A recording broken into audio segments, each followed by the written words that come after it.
Oh, and yes, so let me introduce you Baton Miles, your trainer for today, who's very experienced and knowledgeable on the British health system. So today's workshop is going to be on market research, which will be very beneficial for you when you go over to the UK and you need to do an actual market research for the companies you are working for. Yeah, I don't know how interactive this session will be. I don't know. Last time we renamed ourselves, so just put the company next to your name. So Baton already has the basic information on all the companies. And so thank you, Baton. Great. So I'm going to share my screen because I know the slides that I sent over to you, Kata, that I could only send them in PDF because they were too large. So let me just do a share screen. And great. Can you see that?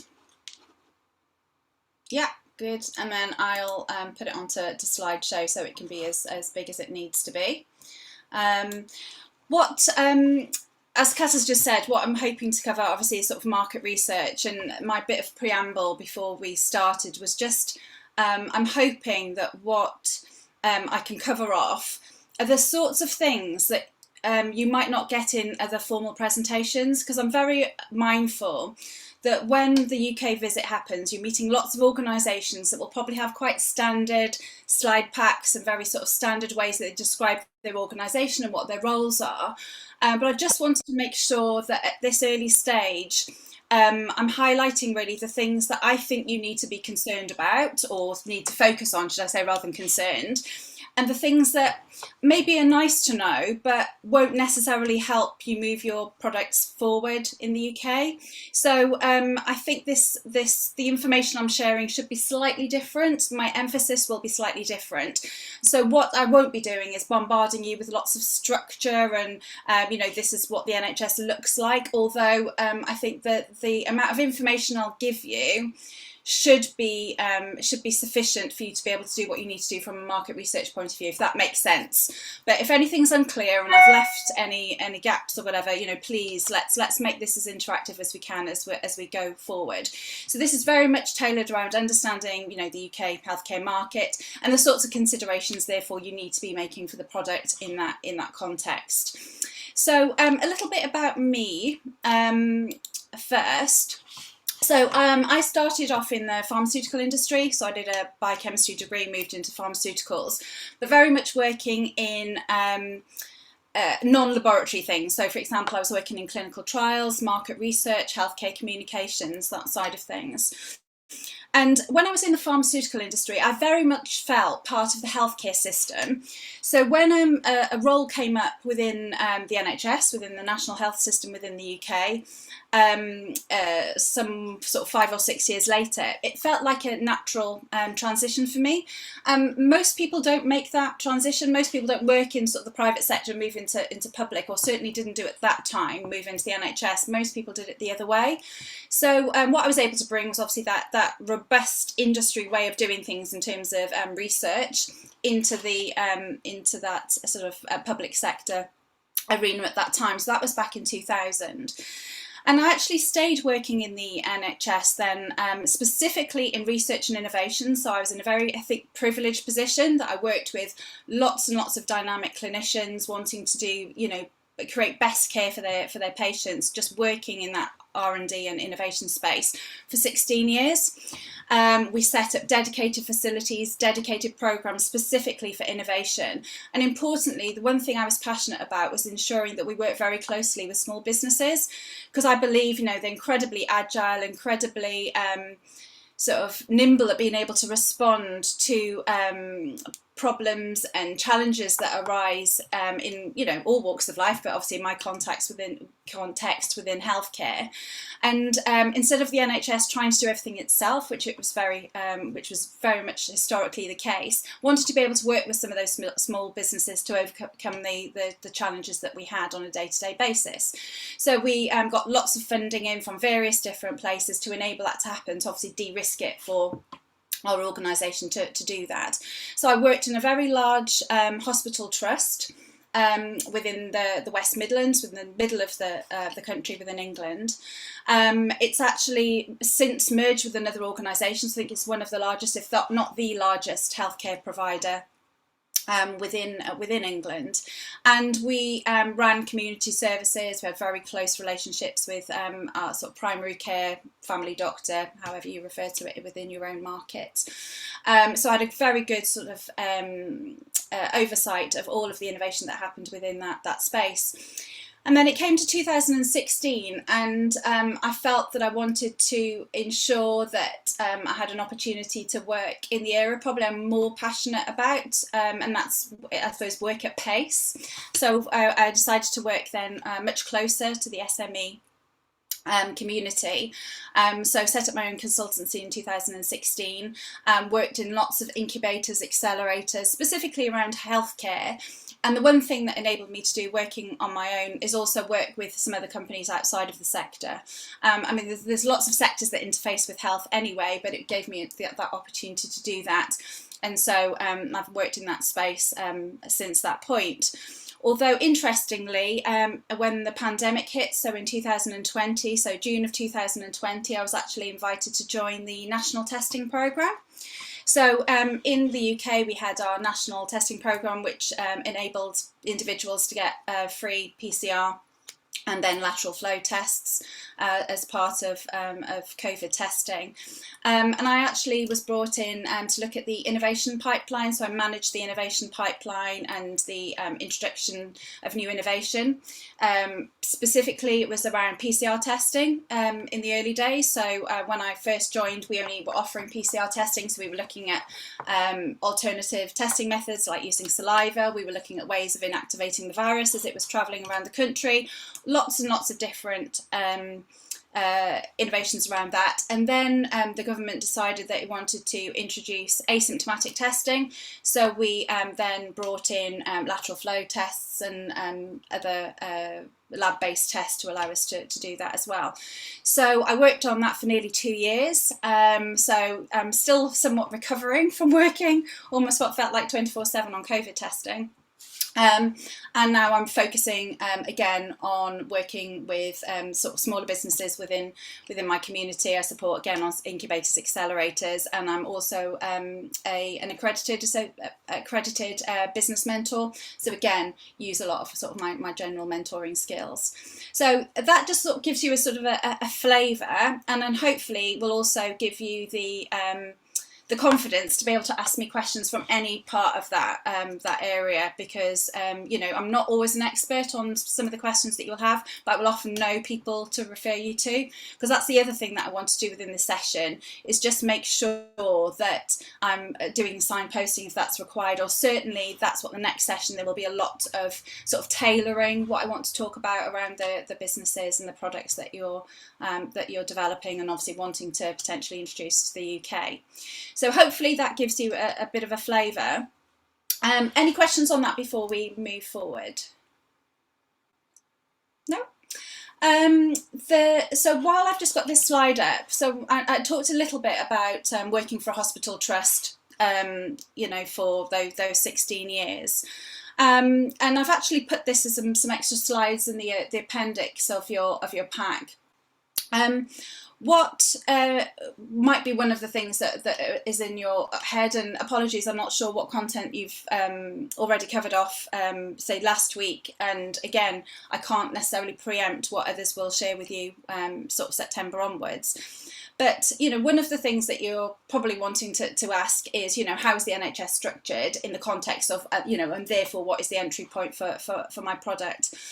And what's slightly tricky at the moment is there are lots of resources on the internet where you can see where the NHS is or how the NHS is structured. And what I mean by that is more what the financials flows are like, say from Treasury into the Department of Health and Social Care, and then into NHS England. And I'll explain a little bit about the NHS on a later slide. But A lot of that is very out of date, and the reason it's out of date is is a new entity or entities that have been set up. And again, there's a couple of slides that you can refer to in the appendix of this pack, called integrated care systems. And what that recognises is the fact that to date, well, if I rewind, the NHS was set up very much to look at individual health conditions in silos, and I'm sure you've probably seen this within your own market. It's the same right across the world, where people are being treated in isolation for respiratory conditions and cardiac conditions, and then there were the things that were getting treated within hospital and things that were getting treated with your your family doctor, and then you've got social care, we're looking after the elderly and and other populations, for example. All working in silos, all funded in silos, and this the UK health system they've tried to tackle that a number of different ways over recent years, and there have been a number of different structures that have been introduced to try and do that. Well, the most recent of these, introduced sort of formally in terms of in a statute way, from the 1st of July, are integrated care systems. And the idea is that on a sort of a localised level, so in a geographical patch, there should be, moving forward, much more sort of joined up ways of providing care, so that things shouldn't be sat in silos in the way they traditionally have. This is obviously very, very new. They have been working as sort of a shadow form for the last 18 months or so, bearing in mind what a challenge that would have been during COVID. And we'll touch a little bit about the impact of COVID in this conversation as well a bit later. But so I think it's important, because you'll hear some of this terminology, you'll hear some of the conversations that are happening in these integrated care systems, presumably over the next few weeks. But the thing that I really wanted to impress upon you is that it doesn't necessarily have a massive impact on you as individual companies and how you need to be engaging with the system over the next few months. And I know that sounds probably a little bit strange, but the reality is there isn't a single point of entry in the NHS, so it's not as if like that has suddenly changed by having some new structures. It's going to be really important for you to leverage the networks that you're going to build, set up potentially demonstrators of how your product works within the UK, and none of that is necessarily constrained about what's happening structurally within the NHS. So I realise I've probably just bombarded you with a load of stuff, which is reinforced by some slides at the end of the pack. But before we continue, have I totally confused you by mentioning that at this stage, or does that make sense so far?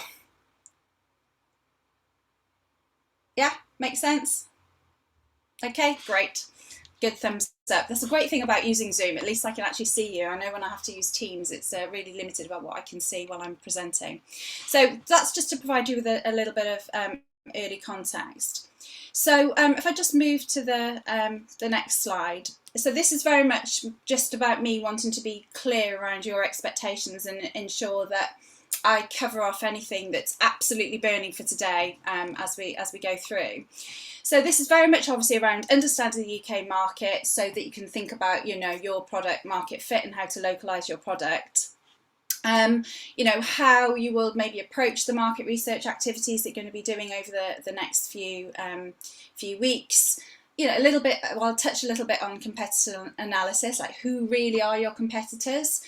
And then I have also got a few slides in here, just sort of general approach for identifying and sort of sense checking challenges within a UK healthcare setting. I sometimes give a similar presentation to some very, very early stage companies. Well, actually, they're not even necessarily companies. So, for example, I've supported a couple of summer schools where people have been trying to come up with brand new ideas and just, where do I even start? So I've just included some slides.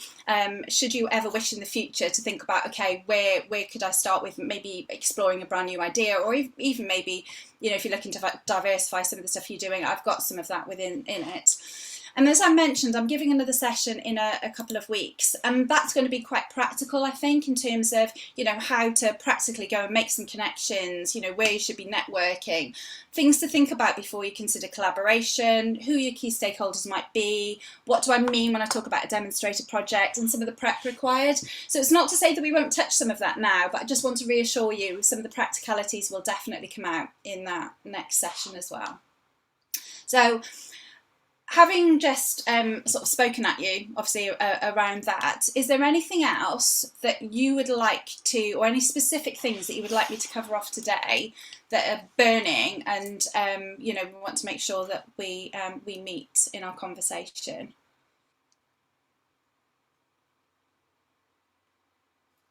No? There's probably going to be some poor soul who's going to watch this on the recording and go, I've got one, but they're not here, so we can't cover that one. Great. Okay, so if we just move on to our first, I've got a bit of a case study actually I want to share with you quite early on.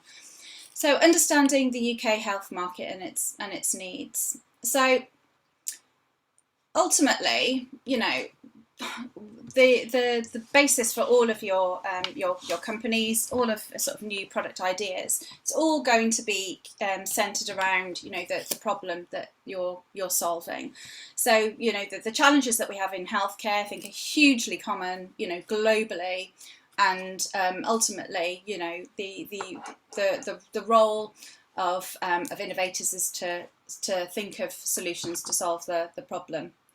And so they come up with an idea and then create the solution and then create a business from it. You know, very simplistically, that's the way it should happen. Excepting sometimes we do recognise there are solutions that are created maybe for another sector, and we suddenly stumble actually on the fact that, oh goodness me, I didn't realise that problem existed in another area such as healthcare. I actually may have something that could be suitable. So I appreciate not always you know, for businesses that I speak to, they've started thinking about healthcare problems. They may have a solution and then they realise that there could be a fit with a problem that occurs. But the bit I want to labour a little bit at this stage is the context. So problems that we have within healthcare very much sit within a context, and I'll explain a little bit about what I mean that in a second, but I'll just give you an example. So I don't know if any of you have ever come across this innovation, but this is an innovation that came across to the UK, I'm thinking around mid-2000s. A friend of mine was actually asked to do some work on it, and I'll explain why in a minute. So this is a handheld ultrasound scanner. So when you consider at the moment the majority of patients have to go to a hospital and have an ultrasound, this enabled ultrasounds to happen in an incredibly portable way within a primary care setting, so in a GP practice, general practitioner practice, family doctor environment. And GE brought this innovation over, and they just could not understand why nobody was purchasing it. You know, big company like GE, there was just no sales happening within the UK at all. So a colleague of mine was asked to have a look into this on their behalf. And what GE had done is they'd absolutely identified that there was a problem that existed within healthcare, the fact that you had to, you know, that ultrasounds, it could be done in a far more straightforward way, much more portable, wouldn't involve individuals having to go into a hospital setting. So they created, you know, they had their idea. They created their V-scanner, which is incredibly portable, allowed that to happen within a GP practice. Perfect. But unfortunately, you know, their solution didn't actually create the business they expected. And that's because the context in which ultrasounds were happening within the UK, and all of the funding flows and how patients moved around the system hadn't been fully understood by GE. And in order for their product to be used, a huge amount of disruption needed to happen. So what I mean by that is the way that funding was happening. So the only way that you could get paid within the UK healthcare system for ultrasounds to be taken was within a hospital secondary care setting. You know, big radiology departments existed, and that's where ultrasounds occurred. So what would happen? Primary care doctors would have to pay for, or the money would flow from that environment into the hospital setting for those tests to occur. So it wasn't that straightforward for, especially in a public sector setting, for GP practices just to say, do you know what, actually we won't send our patients into a hospital setting. What we'll do is we'll just, procure them and just buy them and use them here. That just wasn't allowed within the funding system at all. And also there are other complexities, like at the moment, the way that GPs, or at that time, the way that GPs were operating had a very time limited 6-minute window with a patient. There isn't actually time to do this sort of test. If you want to do that test, you'd have to set up a very different sort of clinic. You'd have to have people trained in order to do that. And so this is what I mean by context. It's all very well having, a problem and coming up with a great idea and a solution and creating a business and, creating a marvellous product. It was even a very sort of cost efficient device. But unless you understand the context in which ultrasounds happen, how people receive their care that require these sorts of ultrasounds, you can't easily get your product adopted. It wasn't as simple as just, I'm going to advertise my product to, the ultimate people who will use my product. So those that sat in general practice. It just wasn't going to occur. So I think one of the things that's going to be incredibly important as part of obviously market research is to just think about the context. So the sorts of questions, and we'll go through some of this in more detail. What problems really do exist within the UK? As we've said, a lot of the problems are incredibly common globally, but I have seen situations where people will come with solutions that just don't really cause any great issue within the UK, but they do in other countries. Which problems are a priority to solve? Where is funding going? Where is the National Health Service? Where is even private practice? Where is it putting its funding? The other thing that is important to understand, as I mentioned before, whilst you don't necessarily need to know the minutiae, the fact that just having this understanding of the bigger picture systems, the way in which the NHS is structured, and the interplay between public and private sector, and some of the language that we use. That's one thing. Obviously, you're going to be immersed in a lot over the next matter of weeks. The language that we use might be very unfamiliar, and it's something that's very useful to start to just get more familiar with. Then the other thing that we have is this interplay between obviously our health and social care systems, and it's important to know how they adopt innovation and how receptive they are to adopting innovation. The policy and funding landscape, you can imagine, particularly I felt it over the last couple of years working in COVID, how things can literally change overnight when things are changing at a government level, and that does impact the UK healthcare system incredibly. I thought things were complex within the NHS anyway, but it's definitely made more complex by the interplay with government as well. And also key stakeholders, it's really thinking about who owns the problem that you're solving. And the reason I've got to make this deck incredibly general is because I really believe for every one of your products, and the products are different. I've checked obviously at your website. I've seen how different they are. There's no sort of one set of rules that I can give you in terms of this is who you need to speak to. It really will need to be tailored on a sort of a company by company basis. So we will need to obviously explore who those stakeholders are. And then, a little bit about your context, the sorts of things that you need to be thinking about and maybe reflecting on, depending on the stage of your business, they may not be questions you've necessarily asked yourself, particularly, you know, when you've got early adoption, maybe already within Canada or somewhere else. But some of the questions is really, really useful to ask yourself, because only then will you know, some of the complexities I think you may face when you go into a different market like the UK. Is why is your early business already successful? You know, what problem are you solving, and does it translate easily into the UK? And it links into this sort of first question here. How is your innovation tailored to fit with the barriers and constraints and rules and regulation in Canada? If I just give an example, you know, because this isn't just unique to when you're obviously moving from country to country. Over the years, I've spent a lot of time reviewing grant, you know, funding applications. So there are lots of bodies in the UK giving grants out to healthcare SMEs. And the one thing that is really frustrating, I find, is when I'll read, you know, a fantastic case example of a product that's been created for, say, a hospital within Yorkshire.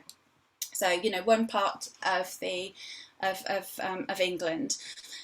And they'll talk about, you know, all of this amazing work that they've done to, you know, change patient outcomes within that particular area.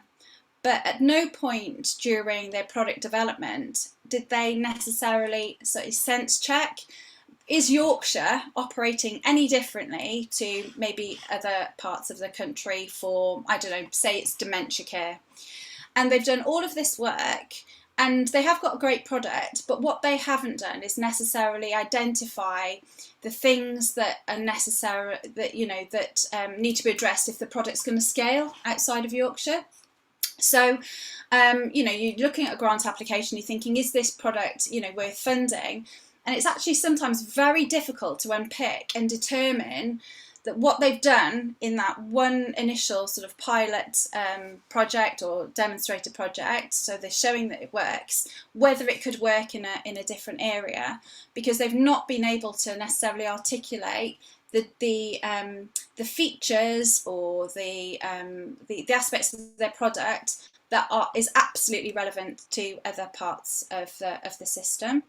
So it's really important, particularly obviously, you know, you're working in a Canadian context at the moment, just to think about, you know, have we made lots of sort of bespoke tweaks or features or whatever, which, even if it's only intuitively at the moment, you think, okay, that might be just because of the way we're working within the Canadian system, and what could that mean if we work out in another market?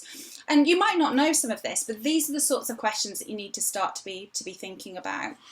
So this is very much sort of your context, and linked to that is, what are the critical success factors? So one of the things that's important to identify, because when you move, you know, if I take my example of this dementia product, whatever it might be, you know, from Yorkshire into, say, the London area, it might be that when you when your product is adopted into a different hospital, into a different region, whatever it might be, that it doesn't have to be replicated exactly. So if we think about you know, software adoption, you often find, you know, when you take it from, you know, one organisation to another, there's a little bit of tailoring, there's a little bit of tweaking, there's a little bit of, you know, a few things that you have to change to make it work within another organisation. And that could be absolutely the same for this dementia product that's going from Yorkshire into London.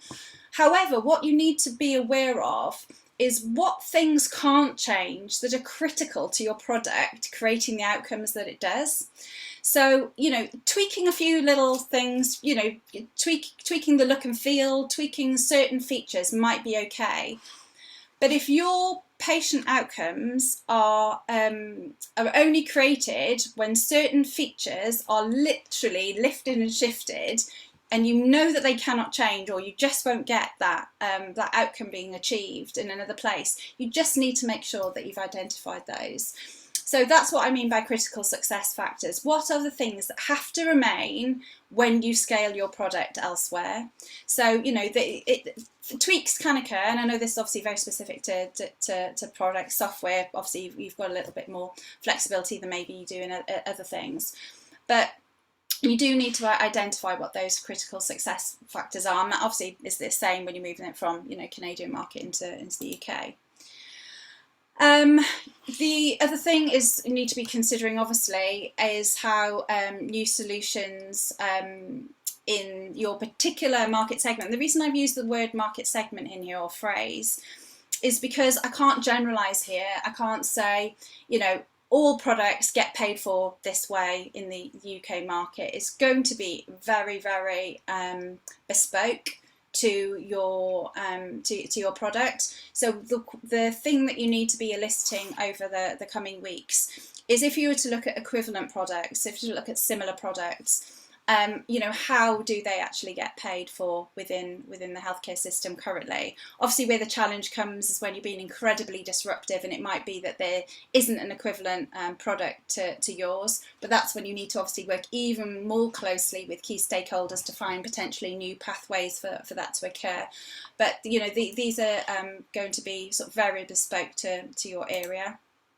Who are your competition? As I mentioned, I'll cover that a little bit later. There may be competitors to your product that you just weren't aware of, that, you know, just not on the scene at all within Canada, but they're, you know, absolutely in place in the UK. And it doesn't mean they're necessarily equivalent, but it could be that they're creating similar patient outcomes to yours. Then what are your dependencies? You know, obviously, again, depending on your product, what sort of supply chains do you need to set up, what partnerships, what other things are you dependent on happening for your product to be a success within the UK? There's all of those things that need to be looked at. How does purchasing happen? Again, that's obviously linked to what I've just talked about. And importantly, will you need to disrupt or displace? Is your product just going to be, you know, a replacement for something else that's already being used within the healthcare system in the UK, or actually will it be like the V-scan, where it absolutely needed to disrupt the way that ultrasounds were happening within the UK? And then who are your key stakeholders, and who you need to work with then, or actually influence as part of your work. So this isn't an exhaustive list, but hopefully these are some of the questions. And normally when I present, I don't necessarily have lots and lots of words on a slide, but I wanted to make sure that you have you know, an aid to go back to, so you can start to maybe look at some of these things as you're doing your market research. Before I move forward, what questions do you have? Do you have anything?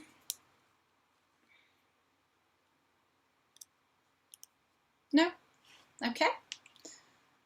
I'll take that as a good sign. I can see there's something in the chat. Let me just have a quick look in case. Okay, that's a no, sounds good from before. Cool. Good. And what I want to do now is just cover a little bit about the problems that exist in UK healthcare. And the reason these are important, hopefully they should just be reassuring, because I'm pretty sure, looking at the products that you've got, I don't think you're trying to fix something that doesn't occur within the UK. But importantly, when you're speaking to you know, stakeholders as you move forward, you just want to have the confidence to say, look, I know that you're experiencing some of these issues in the UK. I'm just trying to better understand, you know, the context in which that problem sits here, and, you know, how we can work together, for example.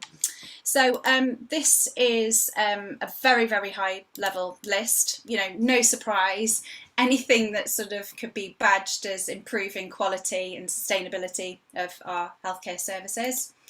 Anything that allows our care to be safer or more integrated. You know, we talked before, this huge shift to have, you know, this much more integrated way of providing care within the UK, moving some of those silos, making sure that geographies are really responding to local issues.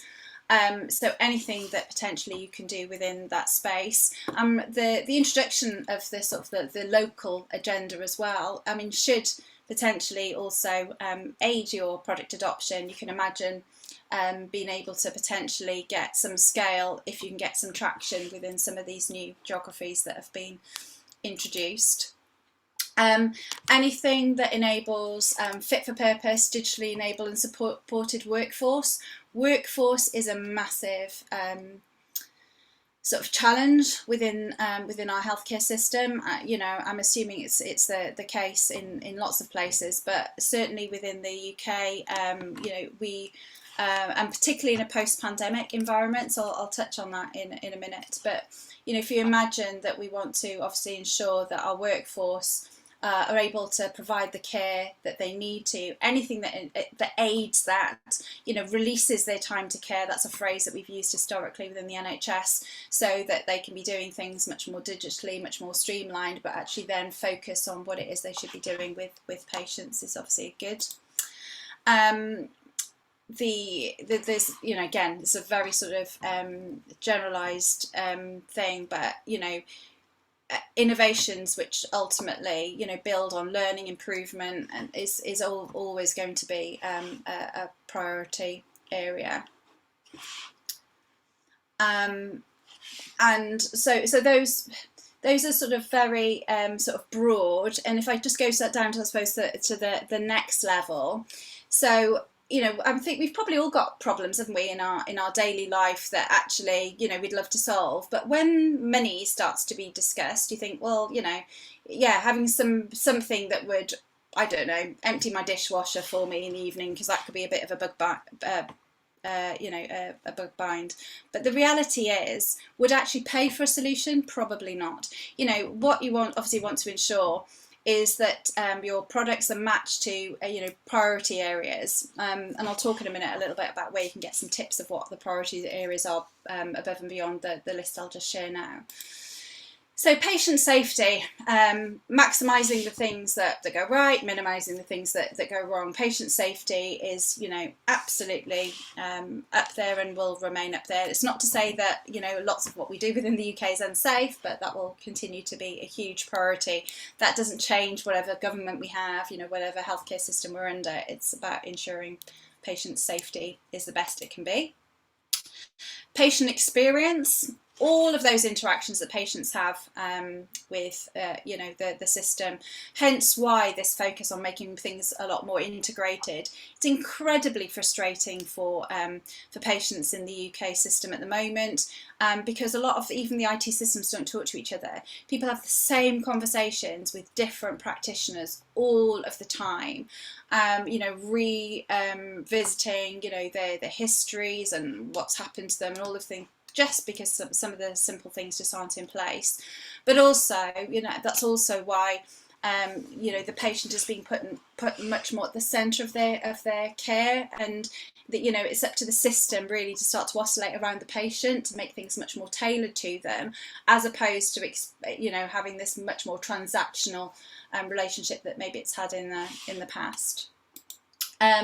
Addressing health inequalities, you know, there's a huge gap between you know, whether it's around sort of social status, whether it's around ethnicity, you know, huge things around health inequality, again, which exists globally.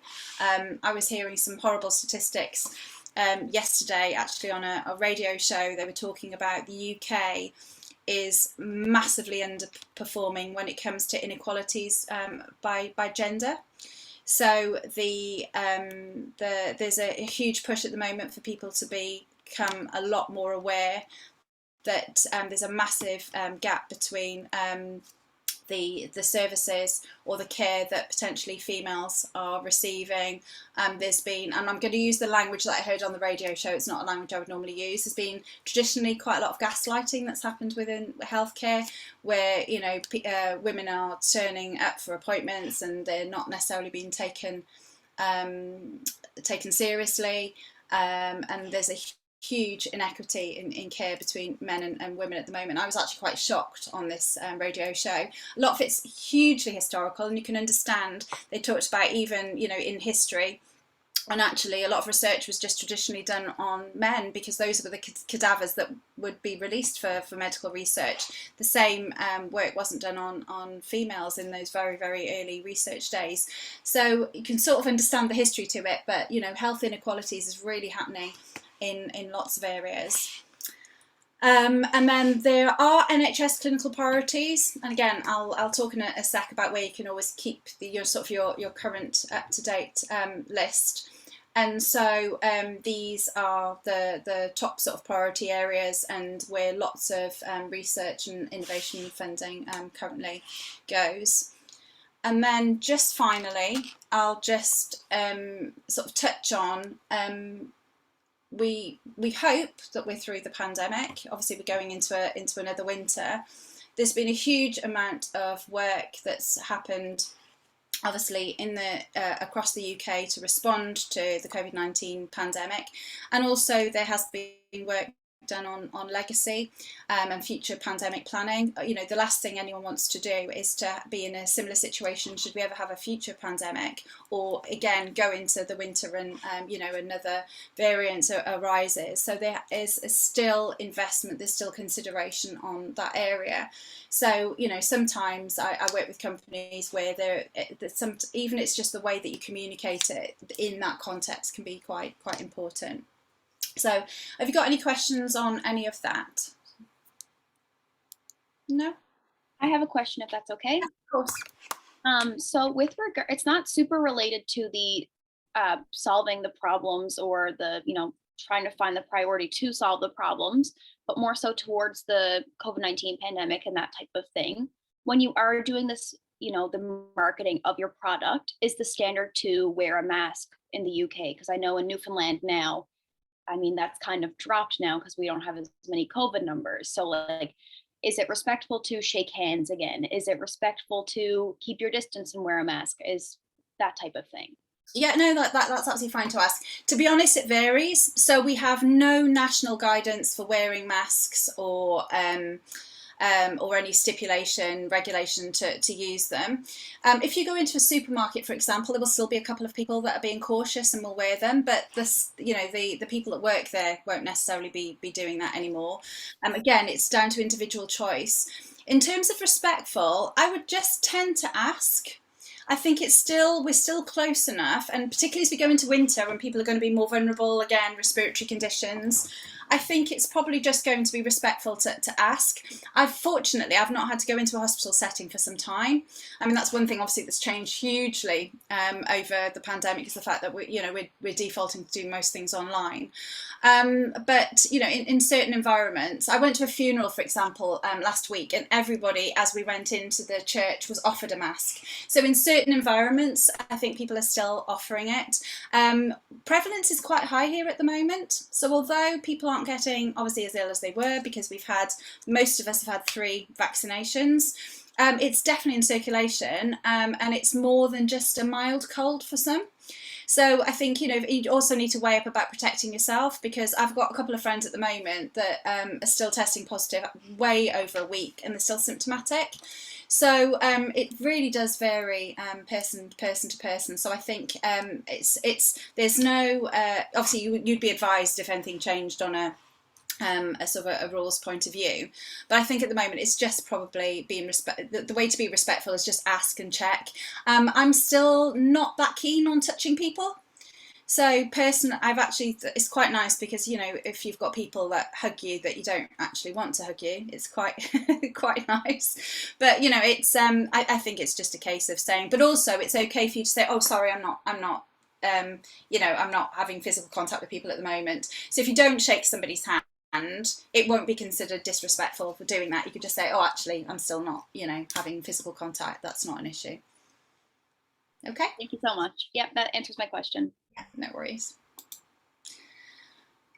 So this is where, you know, I've talked very broadly about healthcare priorities, but given that you're going to want to potentially, you know, get quite granular with this, you know, when you look at your product and think about, you know, whether you can find it being a priority area for anyone or anything at the moment in the UK, these are the sorts of places I would suggest looking. So obviously, you know, we've got these types of events. You've got this, you know, fabulous agenda that's going to be running when you come into the UK. But have a look at UK-based events, hacks, courses, accelerators, incubators. They all give you a flavour of the sorts of priority areas. Most accelerators and incubators will advertise to businesses and say, these are the sorts of priority areas that we're looking for you to address. So if ever you want to sort of match what you're doing to sort of what's going on currently, I think that's definitely a good place to have a look at what's going on. Obviously, data research, there's loads of publications coming out, everything from sort of government level to all of the various different UK health related bodies. Again, I can give you lots of tips of where to look, obviously dependent on your product areas. And we will certainly do that in a lot more detail next time. You know, there's lots and lots of data that you can draw on. People are getting a lot better at sharing information in that way. And then also have a look at funding calls. Have a look at the things that are getting funded. Again, in the appendix, I've put a couple of links to the likes of Innovate UK. And there's loads of different funding bodies you can navigate around just by, you know, Googling health research, medical research, things like that. And some of them will be quite specific, and I've got some examples later where they actually put calls out around specific challenges and they want you to respond to. And they're very much open to small businesses to respond. Sometimes you have to be UK based companies, but you know, again, I think it's really good for you just to be able to see what's around. Yeah, I think if you just want sort of like little areas to just, which aren't always necessarily the natural places that you will look, because yes, if you put NHS priority areas or UK healthcare priority areas, you might get some very high level general things, very much like I've just shared. But if you really want to get some like granular information, it's definitely worth looking at some of these.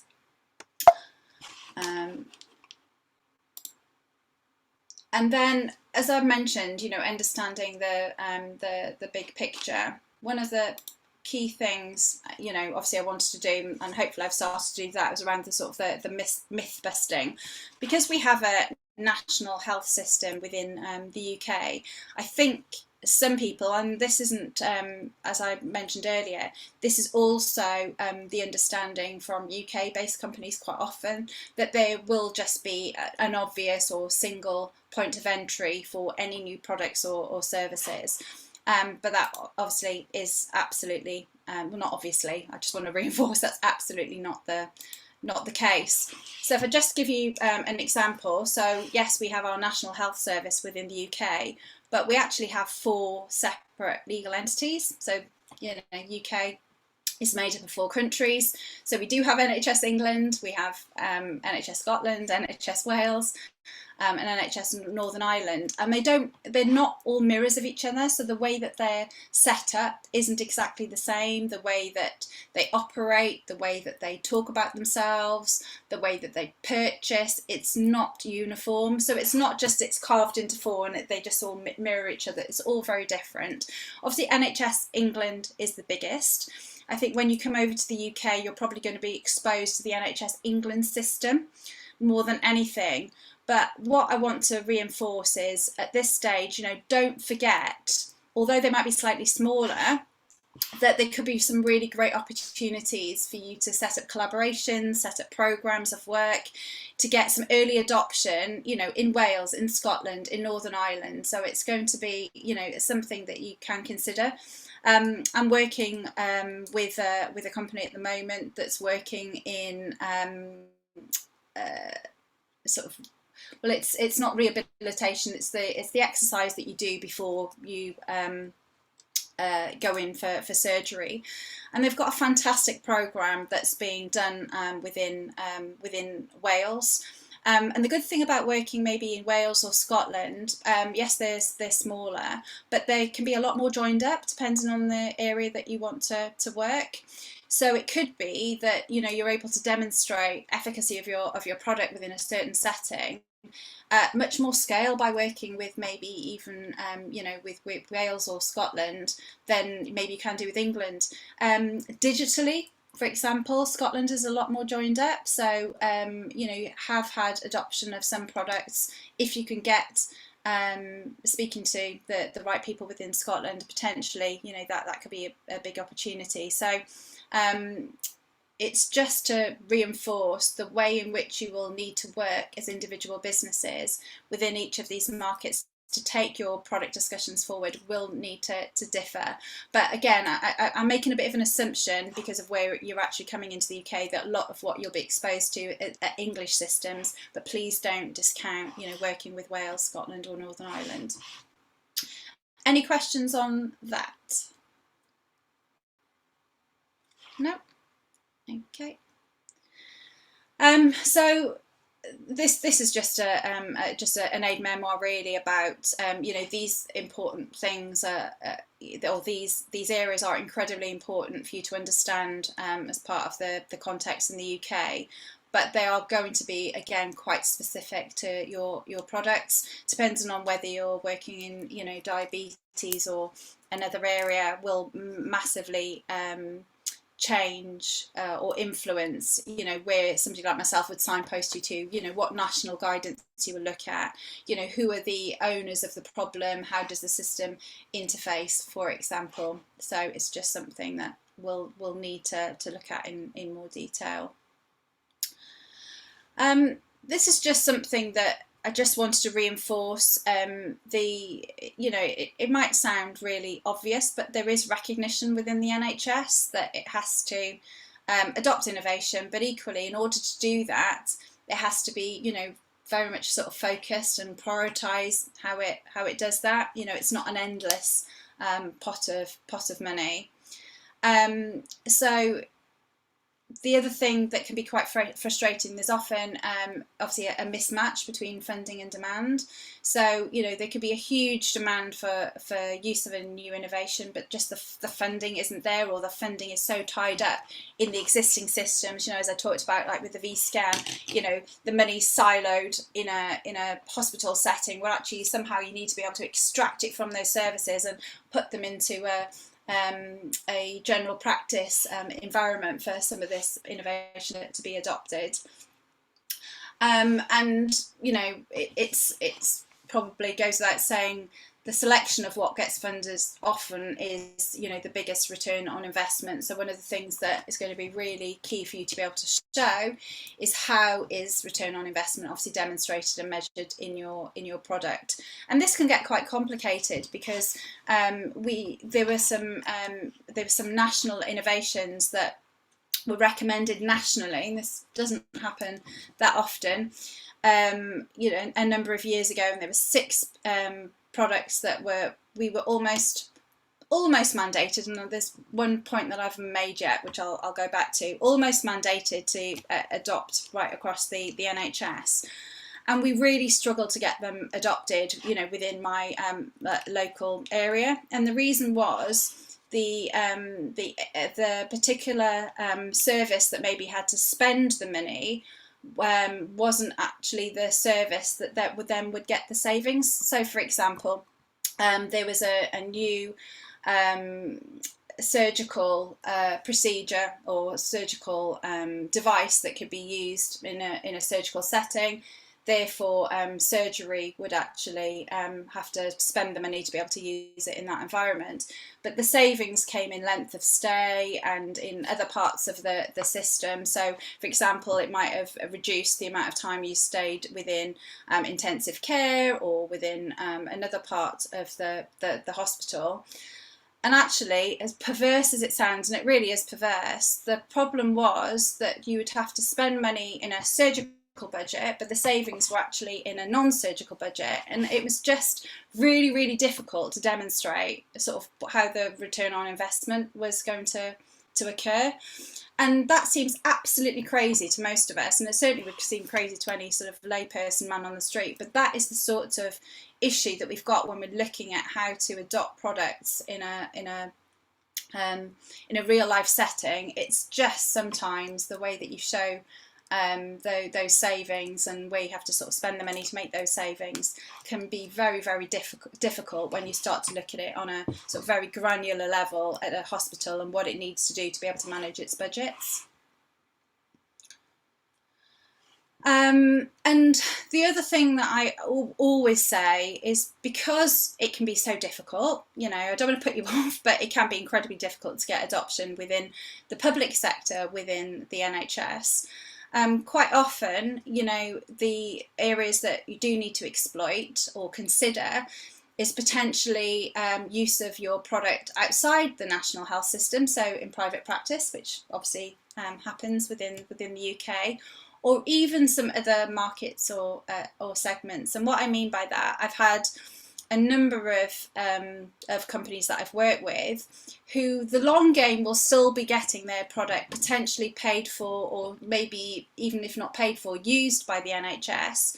But the way that it has to get funded, or the way that they've got some early adoption, is by working with another area. For example, you know, in the well-being space, lots of insurance companies will pay for interventions to be put in place for individuals. So the NHS becomes the beneficiary because it's essentially keeping people well, but ultimately the person that buys the product that's going to keep people well will be insurance companies, or might be the leisure industry. So there have been a number of companies that I've worked with who they thought the NHS was their market. In fact, I would say it was just that they benefited from it. The reality is, where they had to actually sell their solution was into a different sector.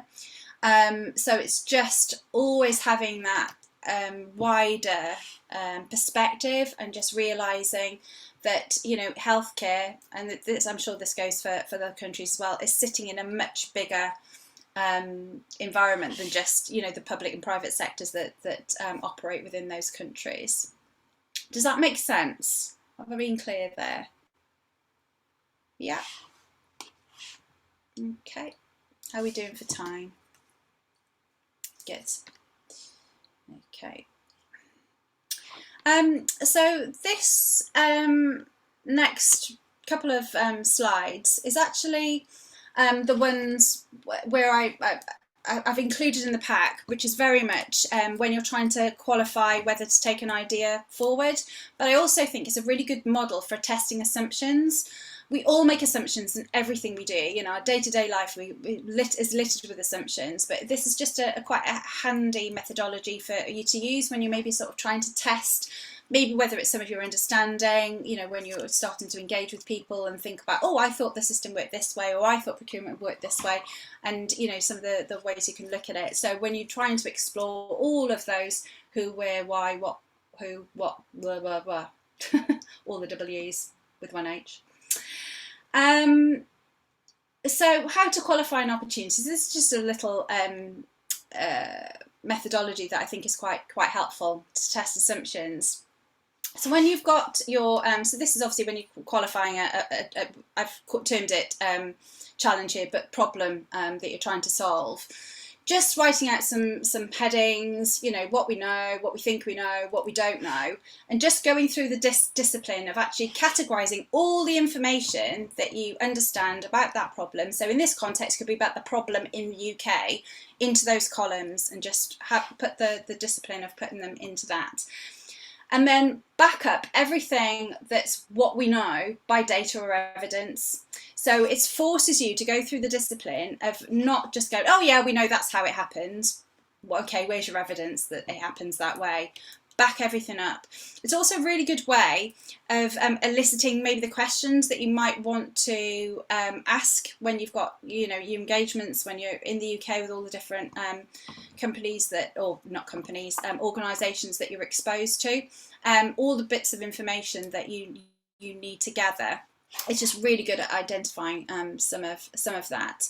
And then the other two columns will already contain sort of assumptions that you currently have and need further research or testing anyway. So I think it's just a really good sort of discipline when you're thinking about you know, your problem in the context of the UK, just sort of going through it. So I use this when people are even exploring, you know, which challenges they want to start to form ideas to solve in those early stages as well. And then obviously you can just move things as you learn more, and whether it's you learn more about your end users within the UK market, or the conversations that you have with other stakeholders. So is that helpful? Does that make sense? Yeah, any questions on how to use that? No? Okay. And so yeah, this isn't particularly relevant for us now, but again, if you just want to use these for future reference, it's remembering obviously not all problems are a weighted and equal measure. You have to consider who your purchasers are, end users, influencers, stakeholders. This is just all context again. And I really do, there's no way around this. You have to engage with the people in the system to determine this specifically for your product. There are times I do come across people that have developed an idea, sometimes stimulated by maybe a bad or a good experience they've had with maybe a family member in a healthcare system or something like that. But what they haven't done is sort of tested the context of their idea with all of the stakeholders within the system that's specific to their product. And you can't do this early enough. The earlier you do this, the better, and it absolutely will change the shape of how you take things forward and how you discuss your product within the UK. And then other considerations. So another 3 challenges to consider, and these do sometimes crop up as part of our purchasing processes within the UK. So again, I'm pretty sure that those of you with slightly more mature offerings will already be considering it, but I just thought I'd be remiss if I didn't mention these things as well. So these are things that can be badged as ethical, societal, or sustainability challenges. And what I mean by that is, always ensuring that, all of the data privacy, confidentiality, all of those sorts of things are covered off within your product development. The other thing that you do need to, be aware of sometimes, for those of you that have got software businesses, data storage is really important to consider, because I must admit I'm not 100% familiar with the guidance at the moment, but we have had issues previously where data stores were in countries that just weren't acceptable for use within an NHS setting or even a UK healthcare setting. So it's just being aware that some of those things might need to be considered. And also it's just knowing, I suppose, the bar that you have to hit in terms of what the UK considers around privacy and confidentiality, and just ensuring that there's no mismatch between that and how you currently operate. Societal, again, I'm going to go through some of this in a little bit more detail, but globally we have an ageing population, long-term conditions, complexity is a big or complex conditions, and the fact that people don't just have one condition anymore as we age particularly. And in this sort of post-COVID environment, we need to be thinking about that as well. And again, I'll touch on this in a little bit more detail. And then sustainability, and this is sustainability on sort of 2 levels. One, ensuring what we're doing can as a business can be considered maybe sustainable from an environment point of view, but importantly, if somewhere in the UK healthcare system wants to buy your product, it needs to know that you as a business are viable, that you're not going to go under in the next sort of 3 months. So some of those things are other things that need to be sort of considered, how you ensure that you evidence that your own business is sustainable. And that if somebody was to adopt, one of your products, that could actually continue, because those are the sorts of things that are going to need to be evidenced when you go through a formal purchasing process. Again, I don't believe for 1 minute a lot of these things are unique to the UK, but again, I think it's worth considering them sooner rather than later. And importantly, none of this sits in isolation. There's ethical, societal, and sustainability things. None of that is sits in isolation. The big issues, and they all have to be considered. And what sort of support is actually available for you to overcome some of this stuff? So There are some indicators around the things that you need to be considering, and again, sort of the priority areas I talked about before. There's something called the NHS England Long-Term Plan. If you haven't seen that document, it's worth looking at. It's in that document that the integrated care systems got talked about, you know, the most recent structural change that was introduced in July. It gives a flavour of sort of direction of policy. Data governance guidance, there's lots of data governance guidance. So again, if you want to sense check anything, it's all very easily accessible on the NHS England website and on the other websites as well. That's one thing that's published actually quite well. I've also got some incredibly good contacts in organisations like NHS Digital and others, which again, I'd be really happy you know, as part of our follow-up conversations to put you in direct contact with individuals that can actually help. And then the other thing that I discussed earlier, I've just got a couple of examples of how the UK sort of advertising where its areas are of biggest healthcare challenge that it wants to work with smaller businesses and address some of these priority areas and challenges. Obviously, you know, digital transformations are a massive part of supporting everything that's that needs to happen to make sure that we've got sort of the best UK healthcare system that we're enabled to have. You know, irrelevant of how quickly the UK systems wanted to transform. I mean, COVID alone actually started to accelerate that, and there was a lot of sort of pressure from patients anyway. You won't be surprised to know that very few consultations happened online prior to COVID-19, and then the pandemic hit and everything went online. So there's been massive change. But prior to that, you know, digital transformation was the constant drum that was being beat. But you know, it dependent on you know, the area that you work, the innovation area that you're trying to introduce your product, the how transformed those areas were, you know, it varies vastly. So some parts of medicine is hugely digitally enabled, others you know, less so. And then obviously there's funding via grants. I don't know how many of you are already in receipt of grants. Judging by your website and seeing your collaborators, I think probably a number of you are. But again, there might be opportunity that you'll learn about where you potentially, through collaborations, just because you're based outside of the UK doesn't mean that you can't be in receipt of funding through the UK as well. There are sometimes opportunities that you can do that, particularly if you're part of a collaboration. And yeah, so upskilling the digital workforce, this was just you know, something I touched on before about one of the areas that is important to look at. So this is just one fund, and I'm just trying to remember, I think there are a couple of organisations that you're meeting in the UK that work very closely with this fund. So this is just an example of one particular fund that they've worked also very closely with other organisations. I've put two organisations just on the side there. The Academic Health Science Networks, again, I know that you're meeting. EIT Health is a European collaborative that we've worked closely with in the past, where we've been looking at you know, which are the areas of unmet need that we want to solve. So I would definitely check out things like the SBRI website. You would be able to navigate there from the Innovate UK one, which again I've given you as a link in the back of the pack. But where challenge-led innovation is very much being pushed, they'll come up with some quite bespoke challenges that they want companies to solve. So it's definitely worth you keeping an eye open of what's coming through those channels.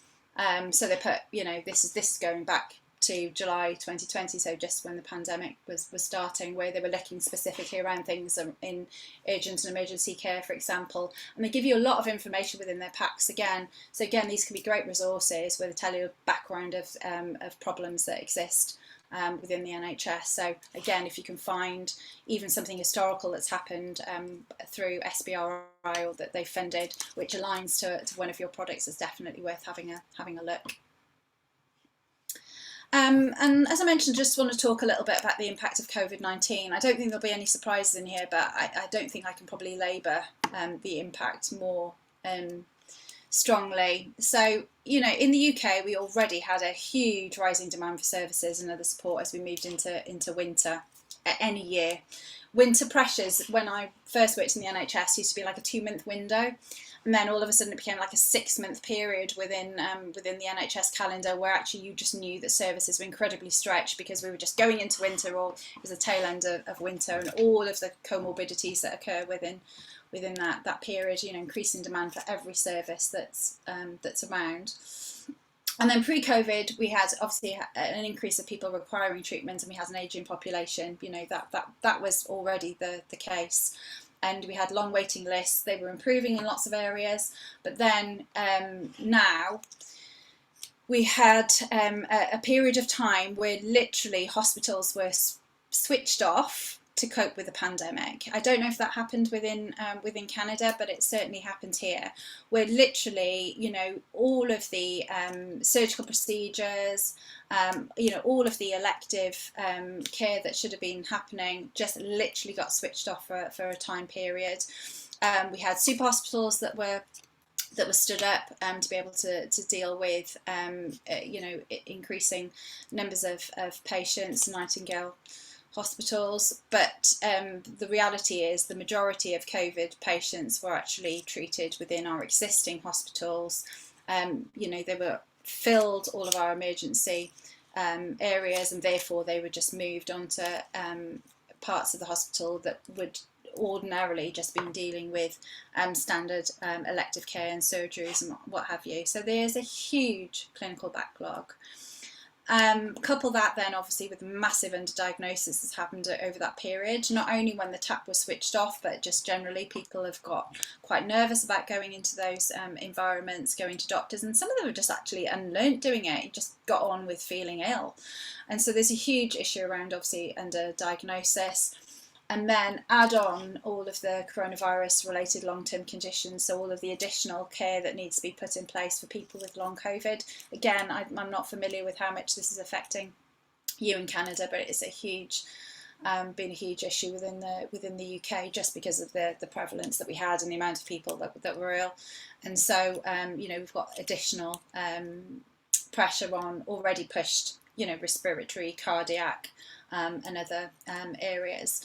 So I just think it's just worth you being aware of it. If there's anything that any of your products do to support this, you know, even if it may seem a bit of an odd link, but you know, if you're able to show how your product is going to be supporting people better at home, and therefore reducing the number of people that otherwise would happen to be going to hospital, all of those sorts of things, you know, when you're talking about your product, in that communication, just make sure that you're making the link to the fact that it should be helping to lessen the burden that was created by the pandemic. You know, again, it sounds really obvious, but people don't necessarily do it, and it's really important when you're thinking about, you know, funding opportunities or collaboration opportunities. Make sure you make those connections, make that context. Don't assume that other people will make that link. Make sure you communicate that way too. Population. Again, you know, I'm probably teaching you to suck eggs, but, you know, just in case there are slightly more lay people here, you know, why is it complex? It's not just because we're older and therefore, you know, our bodies, we have, you know, the likelihood of having anything wrong with this increases, but it's the comorbidities, the fact that we have more than one thing wrong with us. As we talked about earlier, traditionally medicine was set up in all of these silos, but obviously, you know, that isn't relevant anymore. We absolutely have to look at it and at whole person, and you know, with a whole person they come with much more complexity, and there's more sophisticated ways therefore of being able to treat them moving forward, and that's what the system is trying to respond to doing, and put the patient at the centre of care rather than expecting them to go around all of these isolated systems. Therefore, products need to be matched to that new way of thinking. There's a massive stress on social care systems because it's a big part of our public health system, hugely underfunded, hugely under-resourced. What happens routinely in the UK, you've got individuals that really should be sat within the social care system. They should be, you know, being discharged from hospital, put into into non-hospital environments where they can get the care that they require for the long term. Quite often that can't occur because of the underfunding within social care.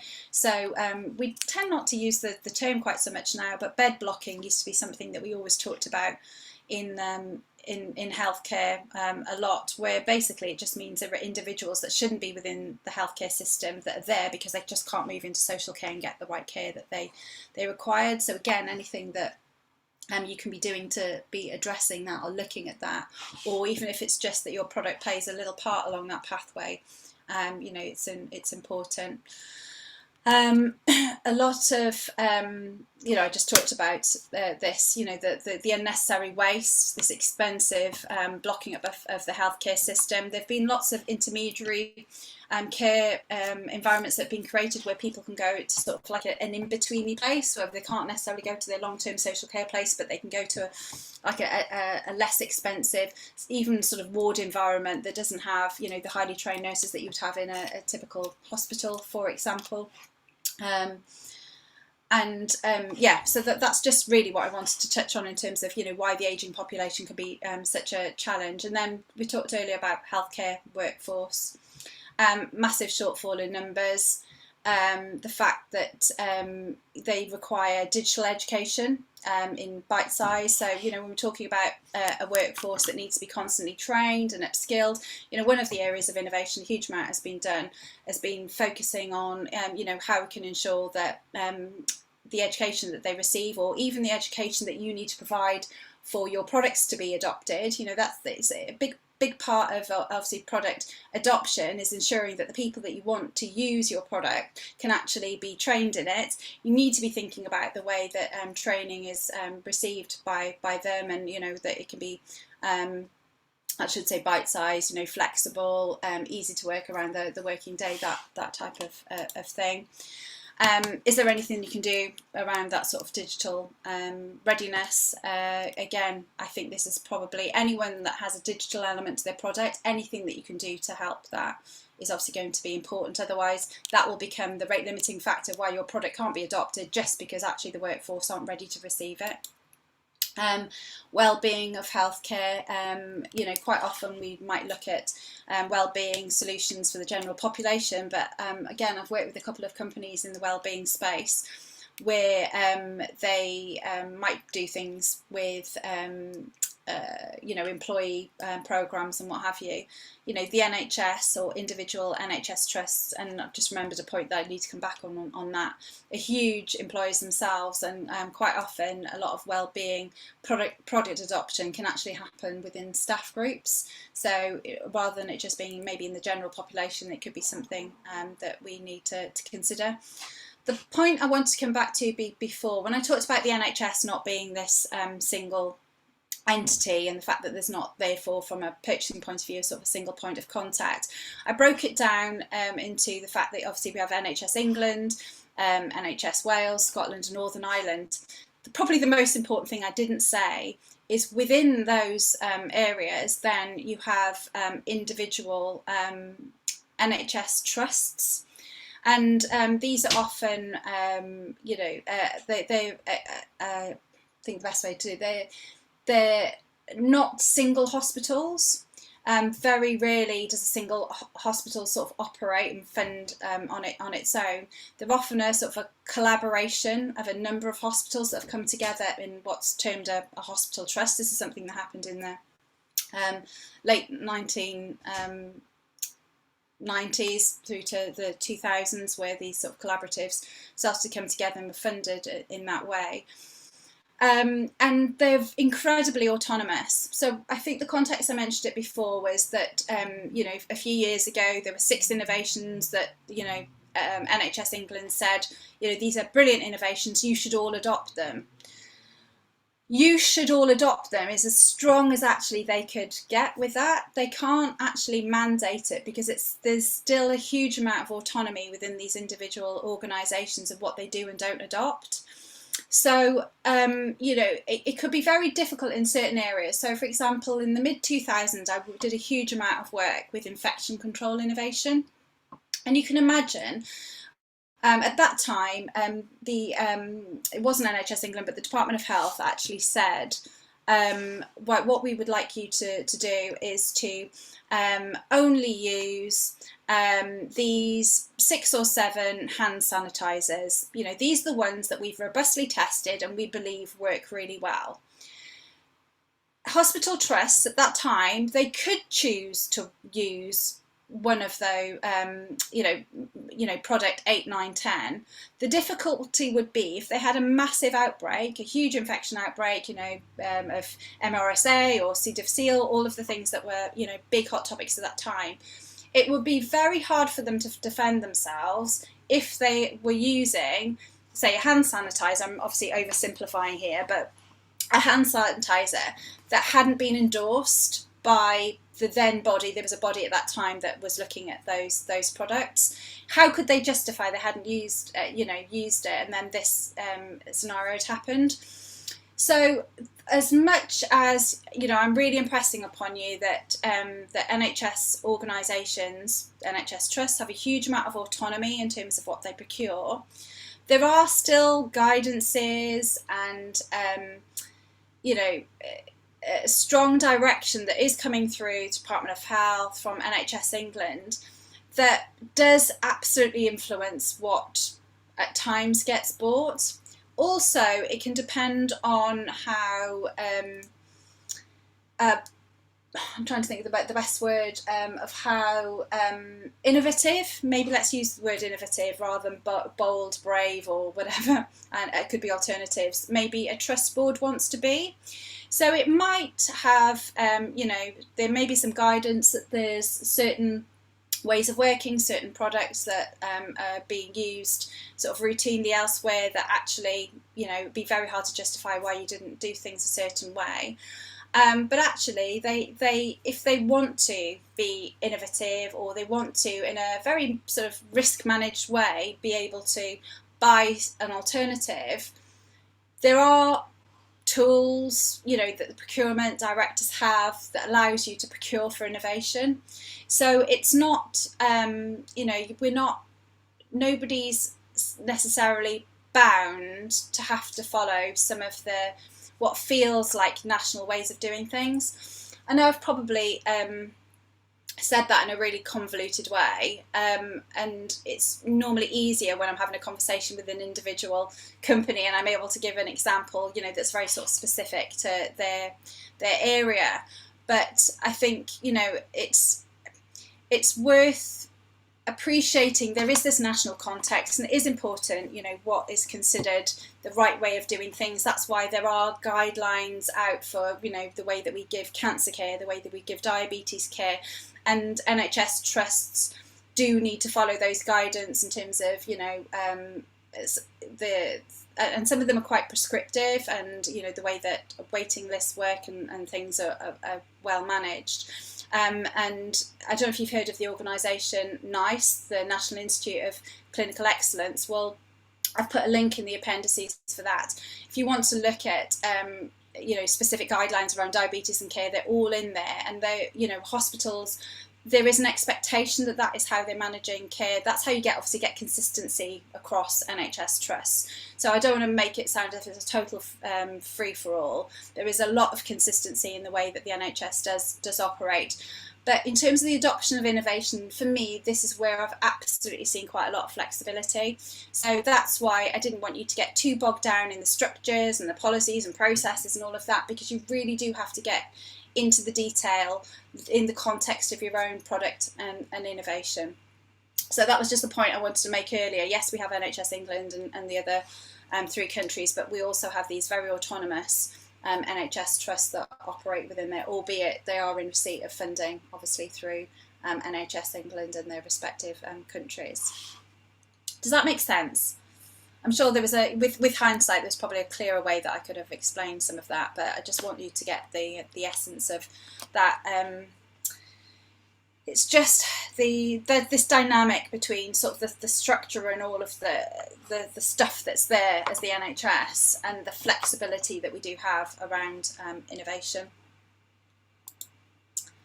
And then these were just a little aids around, you know, potentially ways of supporting your business to be sustainable, and thinking about, you know, taking funding at the right time, you know, how you leverage the value of your network through partnership work. And again, some of this stuff will come up in the next talk. It's really important that you find the right expertise. Sometimes I'm working with very early stage businesses, and, you know, one of the things that we do at a really early stage is just make sure that we can get the right advisory boards and mentors around, dependent on what they want to do for the next stage. These are all good things. You know, who you actually state that you're working with, who sits on your advisory board, massively influences how you get funding, massively influences, you know, some of the conversations that you can have with people when you first come to the UK. Who are the names that you can talk about? Who is the expertise you're able to draw on, where you're saying, you know, this is why we work in this space. It's because we work with expert X or expert Y. These are the sorts of things that people will be listening out for. And then engaging with stakeholders, obviously, you know, it's understanding as much of the context you can before you work with the stakeholders, but importantly using those stakeholders then to fill in the gaps that we talked about before.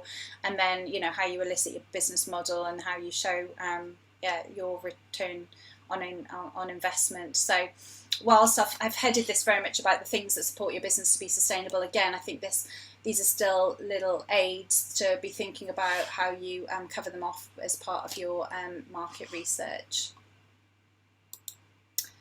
I've just got one slide on this. Again, I'm not sure how much we want to cover off on competitor analysis, but the thing I wanted to highlight here is obviously this goes without saying that you need to research your area before you start to commit, you know, moving your product forward and spending a huge amount of development on it. But when you think about competitors, what you can't do is just look at, you know, somebody that's got a solution that's already in healthcare doing what you're doing, what you do.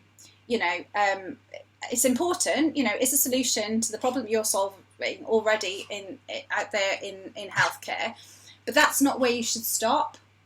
The other thing that's worth looking at is, does a solution to the problem exist, you know, somewhere else? You know, I talked before about insurance and leisure. You know, there's lots of interplay between healthcare and some of these other markets. People don't necessarily always market their products to the healthcare sector, but they might have a near identical solution, but it's just sort of sitting in a sort of pseudo area, as it were, and you could miss it. So it's always just worth sort of looking around just for, you know, the outcomes that your product is claiming to achieve, and just sort of seeing whether those outcomes are also being claimed by other companies, you know, that are operating in different areas. And the reason this is important, so when we identified areas of challenge, problems that we wanted to overcome when I worked in the NHS, we didn't just scout around where else, where else in the NHS is there a solution. One of the things that we did do is we did explore, does this solution exist, but maybe in another area. You know, we would actually put our scouting eyes out, you know, much wider, because sometimes you would find fit for purpose solutions for our problem, but they just were operating in another area. So just in the same way as that we used to do that, do the same when you're looking at your own sort of competitor analysis. You know, you might have maybe another existing solution that's out there that just requires a small modification. Obviously, this is really important, you know, for very early stage companies that maybe even want to just sort of collaborate with a different company, or where they can even see, oh, actually, there's a product out there that seems nearly fit for purpose, but actually with these modifications, it would be even better, you know, and that's obviously quite critical if there's a particular therapy area or area of healthcare that you want to get into, that actually you just think your expertise can be applied just with some small modification. Again, it might not particularly apply to your businesses, but you know, these are all potential sort of competitors or people that work in that sort of competitive space. And then the other thing to also look at around is sort of who is doing what. So these isn't necessarily, you know, for you to identify competitors, but it's really important when you do identify those companies that sort of sit in those 3 areas above, you know, have a look at what attempts they might have made to be working within healthcare. You know, what stage of development are they? What adoption? You know, how much adoption is there? Because it often will give you little indicators of things that they haven't maybe been able to overcome to get the traction that they wanted within the NHS. It's something that I think my network is normally quite generous in sharing, and I would hope, you know, that would also apply with any conversations they would have with you. They're quite candid in saying, you know, we tried to get this adopted in the NHS, but XYZ meant that we couldn't. I don't necessarily mean that direct competitors would share some of that information with you, but there might be others that maybe work in the same broad area that would be able to be very open with you and say, well, look, you're not a direct competitor, but I can still share some of that information. But these are all things that are really important for you to understand. You know, you will have conversations when you're in the UK where people will tell you the NHS is really hard to work in.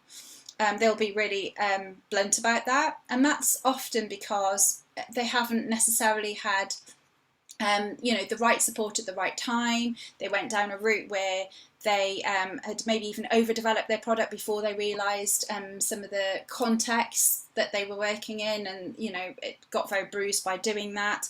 Sometimes it's just about having the right conversations at the right time and being prepared to be flexible and prepared to, you know, slightly pivot some of what you're doing in order to be able to meet what's required. Notwithstanding, you know, coming back to that old, you know, point of the fact that there isn't a single point of entry into the NHS, and as soon as you accept that and you realise actually that you just have to work within the UK, probably as you do in lots of other markets globally, where, you know, you start to work with 1 or 2 hospital trusts and then hope that it will scale from there, you know, and work with them to do that's important. And the detail that sits behind that's what I really want to cover in the next time. So I'm not going to leave you cold and say, right, okay, how do I even, you know, how do I understand more about who's doing what?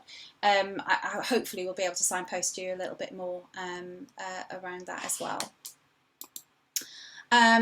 You know, making it better, again, a part of your competitor analysis, just understanding, you know, are you actually building on what's already been done by others, or actually are there even opportunities, again, as you start to look a bit more at the UK market, based on your expertise, do you stumble across things where you actually genuinely do think you can make something better? And, you know, that might even be something that you hadn't considered for your own business, where, you know, you've got your existing product, but there could be something else out there that, using your expertise that you've built doing that, you can actually build on something that's already adopted within the UK. And then finally, and I touched on this before, you know, be very clear whether you're innovating, duplicating, or blend of both, and that's fine. And I mean, maybe I've been a bit cruel saying whether you're innovating or duplicating. What I mean is whether, you know, you're going to be sort of first in class within your particular innovation within the UK. You know, duplication is not an issue. The market is big. But sometimes, you know, you obviously need to be really, really clear whether you're going to be first in class, whether you've got to disrupt potentially what's happening, or whether you have the opportunity that you've got something very close, something that's already been used in the UK, maybe not at scale, but you have to displace, you know, what they're already doing. And yeah, what I've just said is just there in words, really, as a bit of a nudge later. So it's just acknowledging all of what we talked about from a competitor perspective, because, you know, none of this is necessarily bad news. It's just really appreciating the environment you work. I think it's probably fair to say, what, you know, I talked about before when I've done reviews of grant applications, the majority of companies, when they're asked in a grant application, you know, can you name your competitors, you know, they will always underestimate what their competition is. And because you can learn so much from your competition, I think it's really important, you know, not to bury your head in the sand and really appreciate what is out there. You know, even just with my limited exposure to products and services that are in that innovation space, there would always be at least 1 or 2 competitors I could have personally added, either from my own knowledge or the tiny bit of Googling that I could have found for all of the, you know, the grant applications that I've I've read. I think it's very easy, you know, to start your business and become quite tunnel vision and maybe not put your head up above the parapet in some of those early days, months, and years. And you know, before you know it, there are other people encroaching on your patch that you just need to be aware of. So, any questions on that? I feel like I've done a lot of talking for nearly just over an hour and a half, and my what's next really is just reiterating what we want to cover next time. But I just really wanted you to have the opportunity of two things. One, and I hope, Kata, this is allowed in the sort of rules of engagement, but I did want to put in an offer that I really don't mind having some follow-up emails, you know, from following this discussion. I know sometimes it's difficult to sort of form some of the questions that you might have. There may be some massive gaps that only occur to you later that you don't want to have, you know, for the next 2 weeks. I'm really happy to receive emails. You know, if I've got time, I'll also happy to jump on the odd Zoom call to have some follow-up discussion, because I really want to make sure that, you know, that you get some tailored value from this interaction. Thank you so much, Beth, for offering. And yeah, but that's also a good idea that Beth is our only trainer who will give 2 workshops. So if you have any questions, like in the upcoming 2 weeks, because next week we have a different trainer, but then she'll return. So just write them down, and then even live, or as she offered, you can approach her personally. Thank you, Beth, again. Yeah, no, that's fine. And so we're covering B2B sales, but I want to make it really practical. So it's going to be the organisations that are available to support you. So just so you can really understand, you know, who's around in the UK. Touch on demonstrating your value, what you have and what you might need. You know, again, touches on that whole return on investment. Preparing for collaboration, procurement. This is something that's probably very close to my heart. I spent a lot of time with SMEs, getting them ready to have conversations with clinicians over the years, because I was quite happy in the early days of my career when I would have a conversation with a really great business, but they just weren't prepared. And I was happy that they'd had the conversation with me rather than a doctor. And what I said, I mean doctor, I mean by one of their future stakeholders that potentially would work with them, and so they could, you know, thrash through a lot of their preparation with me before they spoke to them. Because as you know, there'll be certain stakeholders, you only get one bite of the cherry. There's only going to be one opportunity to speak to people and talk about your product and to get them on side. So there is quite a lot of preparation that you need to do, lots of thinking that you need to do before you do that. So, you know, this is something that I'm really keen that make sure that you are well prepared. Hence my offer, obviously, of having one-to-one conversations if that's helpful. And then, you know, anything else that you want to cover off. So now you know a little bit about me. I'm perfectly happy the next session if you want to come, say, with some of those questions, but also say, I'd also like us to cover this. You can either email through what that specific thing might be beforehand, or, you know, I'll do my best to obviously address it on the day. So please don't be shy. You can contact me.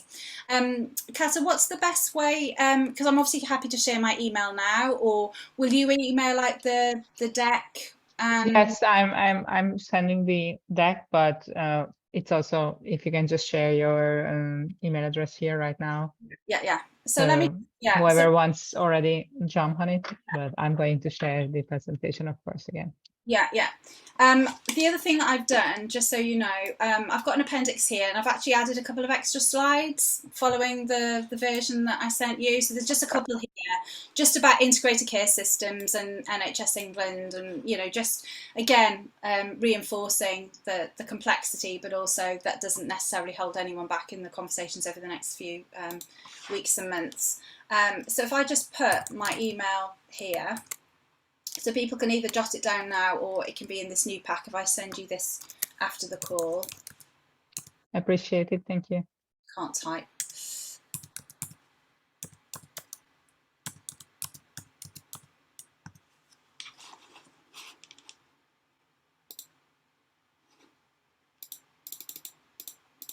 There we are. So it's there at the bottom.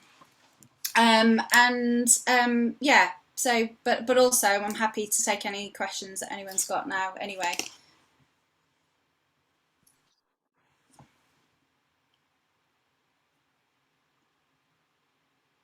Well, if not, then thank you so much, Bethan, and then see you in 2 weeks. Great. Thanks, everybody. Thank you. See ya. Bye. Bye.